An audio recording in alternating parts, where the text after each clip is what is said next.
പ്രിയപ്പെട്ട പ്രേക്ഷകരെ, നമ്മുടെ മാധ്യമങ്ങൾ തമസ്കരിച്ച അങ്ങേയറ്റം സ്ഫോടകാത്മകമായ ഒരു വാർത്തയാണ് എനിക്ക് നിങ്ങളോട് പറയാനുള്ളത്. ഇപ്പോൾ രാമക്ഷേത്രത്തിലെ കാണിക്ക മോഷണമാണല്ലോ ചർച്ച. കേരളത്തിലെ മാധ്യമങ്ങൾ ഇങ്ങനെയാണിത് കാണിച്ചുകൊണ്ടിരിക്കുകയാണ്.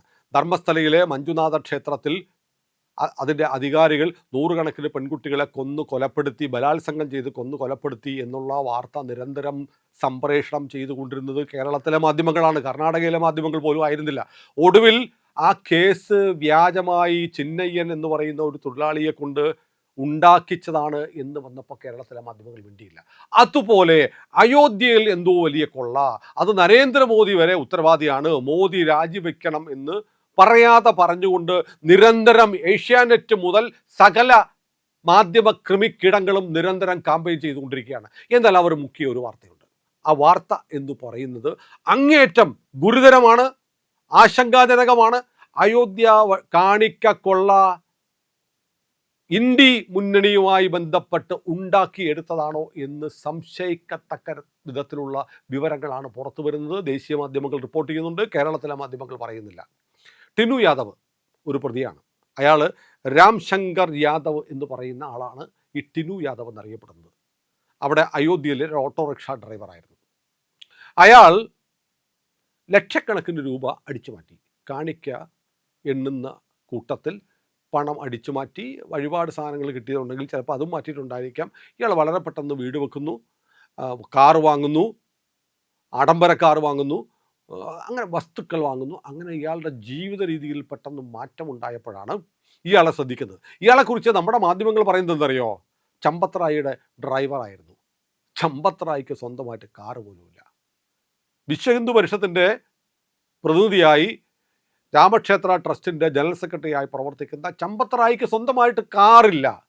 അയാളെ അങ്ങ് ഡ്രൈവറാക്കി. വല്ലപ്പോഴും ഒരു ടാക്സി പിടിച്ചു പോകുമ്പോൾ ചിലപ്പോൾ ഈ ടിനു യാദവ് ഓടിച്ചിരുന്ന ടാക്സി കാറിൽ പോയതിൻ്റെ പേരിലാണ് ചമ്പത്ത് ഡ്രൈയുടെ ഡ്രൈവർ. ഞാനും ഇടയ്ക്ക് ഒരു ട്രാവൽ ഏജൻസിലെ വണ്ടി വിളിച്ച് പോകാറുണ്ട്. അനീഷ് കുര്യൻ എന്ന് പറയുന്ന ഒരാളാണ് മിക്കവാറും എൻ്റെ ഡ്രൈവറായിട്ട് വരുന്നത്. എനിക്കിഷ്ടമാണ് അദ്ദേഹത്തിലൂടെ പോകാൻ. അതുകൊണ്ട് എൻ്റെ ഡ്രൈവർ എന്ന് പറയാൻ പറ്റുമോ? ട്രാവൽ ഏജൻസിയിൽ ഞാൻ ചിലപ്പോൾ വണ്ടി വിളിക്കും, ചിലപ്പോൾ അനീഷ് ആയിരിക്കും ഉണ്ടാവുന്നത്.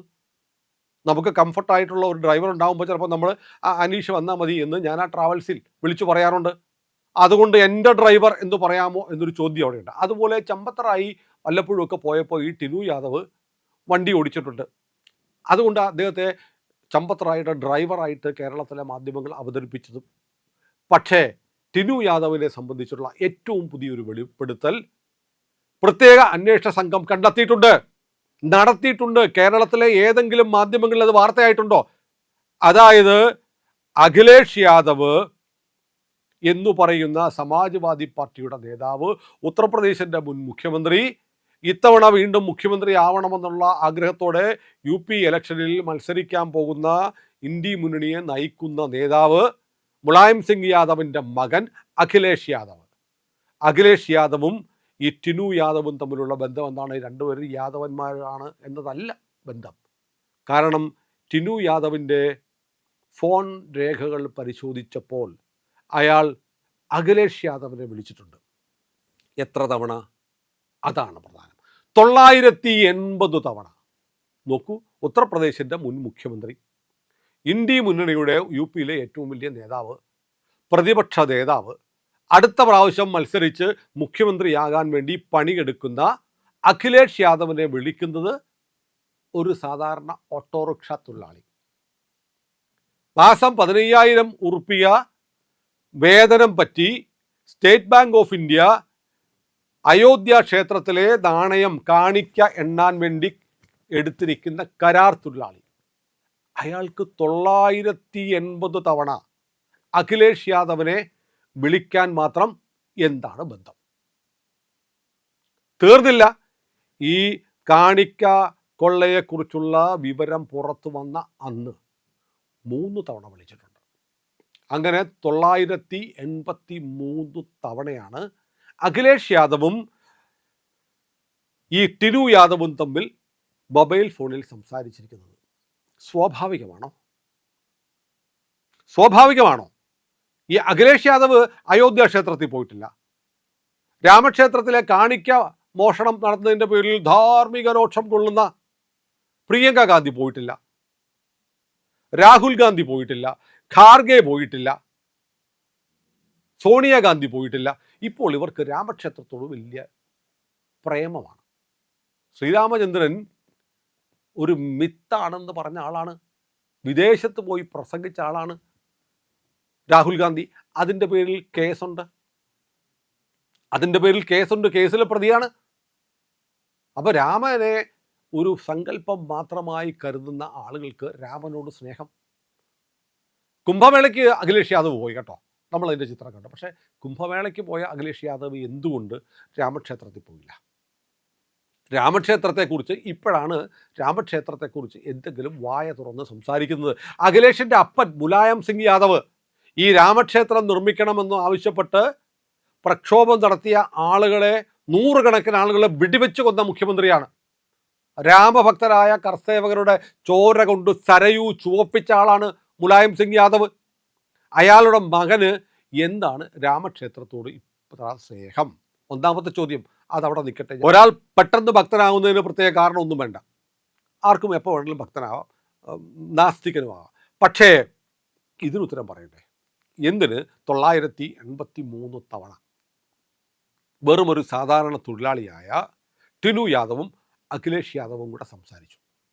ഏതായാലും അന്വേഷണം നീങ്ങുകയാണ്. വളരെ കൃത്യമായി ഉത്തർപ്രദേശ് മുഖ്യമന്ത്രി യോഗി ആദിത്യനാഥ് കോൺസ്റ്റിറ്റ്യൂട്ട് ചെയ്ത പ്രത്യേക അന്വേഷണ സംഘം മുന്നോട്ട് പോവുകയാണ്. അതിനിടയ്ക്ക് നിങ്ങൾ ഇതുവരെ ചോദിച്ചുകൊണ്ടിരുന്ന ഒരു വലിയ ചോദ്യത്തിൻ്റെ ഉത്തരവും കിട്ടി. എന്തുകൊണ്ടാണ് RSS മൗനം പാലിക്കുന്നതെന്ന്? RSS അങ്ങനെ ചാടിക്കറി ഒരു കാര്യത്തിലും അഭിപ്രായം പറയാറില്ല. RSS ആദ്യമേ ഒരു പ്രശ്നമുണ്ടായാൽ അതിനെക്കുറിച്ച് പഠിക്കും, കൃത്യമായി സ്വന്തം സോഴ്സുകളിലൂടെ കാര്യങ്ങൾ മനസ്സിലാക്കും, എന്നിട്ടും മറുപടി പറയേണ്ടതാണെങ്കിൽ മാത്രം മറുപടി പറയും.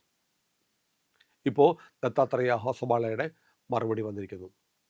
അദ്ദേഹം രാമക്ഷേത്രത്തിൽ നടന്ന ഈ വഴിപാട് കൊള്ളയെ അതിശക്തമായി അപലപിച്ചിരിക്കുന്നു. ഒരൊറ്റ കുറ്റവാളിയും ഒരാൾ പോലും രക്ഷപ്പെടാൻ പാടില്ല എന്ന് RSSൻ്റെ അഭിപ്രായം പറഞ്ഞിരിക്കുന്നു. അപ്പോൾ ചിലർക്ക് തോന്നലുണ്ടായിരുന്നു ഇവരൊക്കെ VHPക്കാരാണോ എന്നൊക്കെ. VHP എന്ന് പറയുന്ന സംഘടനയ്ക്ക് ഒരു റോളും ഇല്ല. ആ സുപ്രീം കോടതിയുടെ ഉത്തരവനുസരിച്ചിട്ടാണ് ആ കമ്മിറ്റി, ആ ട്രസ്റ്റിൻ്റെ ഭരണസമിതി കോൺസ്റ്റിറ്റ്യൂട്ട് ചെയ്തിരിക്കുന്നത്, അല്ലാതെ മോദിയുടെ ഇഷ്ടത്തിനല്ല. സുപ്രീം കോടതി പറഞ്ഞു ഇങ്ങനൊരു കമ്മിറ്റി ഉണ്ടാകണം എന്ന് പറഞ്ഞു. അപ്പോൾ ആ ക്ഷേത്രം നിർമ്മിക്കാൻ വേണ്ടി അശ്രാന്തം പണിയെടുത്ത ആളുകളുടെ പ്രതിനിധികളെ ചേർത്ത് ഒരു കമ്മിറ്റി ഉണ്ടാക്കി. അതാണ് അവിടെ നടക്കുന്നത്. ഇപ്പോൾ രാമക്ഷേത്രത്തിൻ്റെ സ്വത്ത് കൊള്ളയടിച്ചിട്ടുണ്ടോ? അവിടെ കിട്ടിയ വെള്ളി കൊള്ളയടിച്ചിട്ടുണ്ടോ? ഒന്നുമില്ല. അതൊക്കെ കൃത്യമായി സൂക്ഷിച്ചിട്ടുണ്ട്. നോക്കൂ, ഇന്ത്യ സർക്കാരിന് വേണ്ടി നാണയമടിക്കുന്ന നമ്മുടെ നാഷണൽ മിൻറ്റ് കോർപ്പറേഷനാണ് അവിടെ കിട്ടുന്ന വെള്ളി കൈകാര്യം ചെയ്യുന്നത്. നമ്മുടെ ക്ഷേത്രങ്ങളിലൊക്കെ പൊതുവിൽ സ്വർണ്ണമാണ് കൊടുക്കുന്നതെങ്കിൽ ഉത്തരേന്ത്യൻ ക്ഷേത്രങ്ങളിൽ വെള്ളിക്കാണ് പ്രാധാന്യം. അതുകൊണ്ട് വെള്ളി രാമക്ഷേത്രത്തിൽ വൻതോതിൽ വരുമെന്ന് അറിയാവുന്നത് കൊണ്ട് വെള്ളി ഉരുക്കി സൂക്ഷിക്കണം. വെള്ളി ആഭരണങ്ങളൊക്കെ അങ്ങനെ സൂക്ഷിക്കാൻ പറ്റില്ല. അപ്പോൾ അവിടെ ലഭിക്കുന്ന വെള്ളി ഉരുക്കി സൂക്ഷിച്ച് അവിടുത്തെ ശ്രീരാമചന്ദ്രൻ്റെ ലോക്കറ്റുകളും നാണയങ്ങളും മറ്റും ഉണ്ടാക്കാൻ വേണ്ടിയിട്ട് വെള്ളി ഉപയോഗിക്കുന്നുണ്ട്. അതിന് ഏൽപ്പിച്ചിരിക്കുന്നത് നമുക്ക് നാണയം അച്ചടിക്കുന്ന നാഷണൽ മിൻറ്റ് കോർപ്പറേഷനെയാണ്. നമ്മുടെ നാസിക്കിലെ റിസർവ് ബാങ്കിൻ്റെ നോട്ടടിക്കുന്ന ഗവൺമെൻറ് സെക്യൂരിറ്റി പ്രസ്സുകൾ പോലെ തന്നെ വളരെ പ്രധാനപ്പെട്ട സ്ഥാപനമാണ് മിൻറ്റ് കോർപ്പറേഷൻ. അവരാണ് വെള്ളി സൂക്ഷിക്കുന്നത്. അവരുടെ പക്കൽ ലഭിച്ച വെള്ളി, ഉരുക്കിയ വെള്ളി, നാണയങ്ങളാക്കിയ വെള്ളി, ഇതിൻ്റെയൊക്കെ കണക്കുകൾ കൃത്യമാണ്. ആകെ സംഭവിച്ചിരിക്കുന്നത് കാണിക്ക വഞ്ചികൾ തുറന്ന് എണ്ണിയപ്പോൾ അതിൽ വീണ വഴിപാടുകൾ, നാണയങ്ങൾ, നോട്ടുകൾ, അതൊക്കെ ചിലർ അടിച്ചുകൊണ്ട് പോയി. ഇത് നമ്മുടെ ക്ഷേത്രങ്ങളിൽ നടക്കുന്നില്ലേ? ശബരിമലയിൽ എന്താ നടന്നത്? ശബരിമലയിൽ ഇപ്പോൾ ക്ഷേത്രക്കൊള്ള അന്വേഷിക്കുന്ന പ്രത്യേക അന്വേഷണ സംഘം ഹൈക്കോടതി റിപ്പോർട്ട് കൊടുത്തിട്ടുണ്ട്. ശബരിമലയിലും ഈ പറഞ്ഞ പോലെ 15,000 രൂപയ്ക്കൊക്കെ ജോലിക്ക് വന്ന ആളുകൾ ശബരിമലയിൽ, കേരളത്തിലെ 1-ാം നമ്പർ പോസ്റ്റ് ഓഫീസ് ശബരിമലയിലാണ്. ആ പോസ്റ്റ് ഓഫീസിൽ നിന്ന് എല്ലാ ദിവസവും 15,000 രൂപയ്ക്ക് ജോലിക്ക് വന്നവൻ എല്ലാ ദിവസവും 25,000, 30,000 രൂപ മണി ഓർഡർ അയക്കും വീട്ടിലേക്ക്. എവിടുന്ന്? കാണിക്ക എണ്ണുന്നതിൽ നിന്ന് അടിച്ചു മാറ്റിയത്. അതിൽപ്പെട്ട ആളുകളുടെയെങ്കിലും പേര് നിങ്ങൾ കേട്ടോ? അങ്ങനെ ഈ മണി ഓർഡർ അയച്ച ഒരൊറ്റ ആളെയെങ്കിലും കേരളത്തിൽ അറസ്റ്റ് ചെയ്തോ? ഇന്ന് വരെ ഇല്ലല്ലോ. SIT ഒരു റിപ്പോർട്ട് ഉണ്ടാക്കി അത് ഹൈക്കോടതി കൊടുത്തു കഴിഞ്ഞു. എന്നാൽ അതല്ല UP യിൽ നടക്കുന്നത്. പ്രതികളെ പിടിച്ചു എന്ന് മാത്രമല്ല, അവരുടെ പക്കൽ നിന്ന് പണം കണ്ടെത്തി. ഇനിയിപ്പോൾ ഈ ടിനു യാദവിൻ്റെ വീടിന് നോട്ടീസ് കൊടുത്തിരിക്കുക. ബുൾഡോസർ വരികയാണ്, പൊളിച്ചു കളയും. നിയമവിരുദ്ധമായി ഉണ്ടാക്കിയതാണെങ്കിൽ പൊളിച്ചു കളയും. അത് ഈ പറഞ്ഞതുപോലെ മുസ്ലിങ്ങളുടെ വീട് മാത്രമല്ല, അയോധ്യയിൽ ശ്രീരാമചന്ദ്രദേവൻ്റെ കാണിക്ക കൊള്ള നടത്തിയ ആളുകളുടെ വീട്ടിലേക്കും ബുൾഡോസർ വരികയാണ്. ഏതായാലും വളരെ പ്രധാനപ്പെട്ട ഒരു വെളിപ്പെടുത്തലാണ് ഇപ്പോൾ വന്നിരിക്കുന്നത്. കേരളത്തിലെ മാധ്യമങ്ങൾ ഒരു കാരണവശാലും പറയില്ല 983 തവണ ടിനു യാദവ് അഖിലേഷ് യാദവിനെ വിളിച്ച കാര്യം.